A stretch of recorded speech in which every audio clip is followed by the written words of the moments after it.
Nilang abroad at lokal na ospital ang option ng libo-libong nursing graduates. May bagong trabaho kasing swak para sa natapos nilang kurso. Here's Faith Obvious with our number 7 story.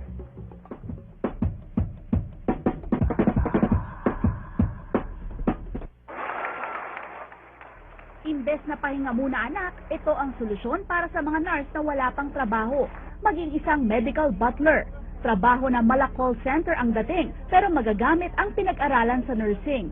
Kadalasan kasi, minsan ang sources natin internet lang, lalo na pag magpapagumot tayo. 'Di ba? Dito, kapag meron ka ng medical online or nurse online representative or medical butler, pwede ka niyang ma-assist ng mas maayos if someone calls up. And they have like the medical butler will ask them, what is their budget, what kind of treatment do they want, and what hospital is their preference. Alternative job daw ito para sa mga unemployed nurses. Pero hindi lang fluent English ang hanap, dapat marunong din sa tourism. Bukod sa pag-refer ng ospital, ang medical butlers din na magre-rekomenda kung saan pwedeng mag-relax and chill ang mga pasyente na nagpapagaling kasama ng kanilang mga pamilya. Yung pamilya mo nasa isang recreation area, diba? Siya na lahat ang mag-aayos. Sabi ng Life Stage Communications, in demand ang medical butlers na kasama sa kanilang medical tourism. Dito sa atin, ngayon pa lang ito uumpisahan.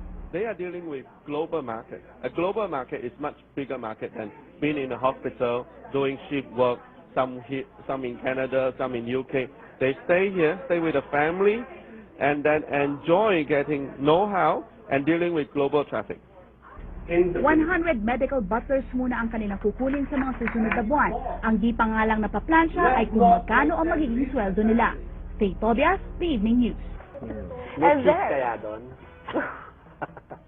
Anyway, there you have it. The top 10 stories of the day, mga balitang pinag-uusapan at dapat pag-usapan. I'm Amelyn Veloso. I'm Joey Francisco. And I'm Martin Andonar. Good night, relax, chill.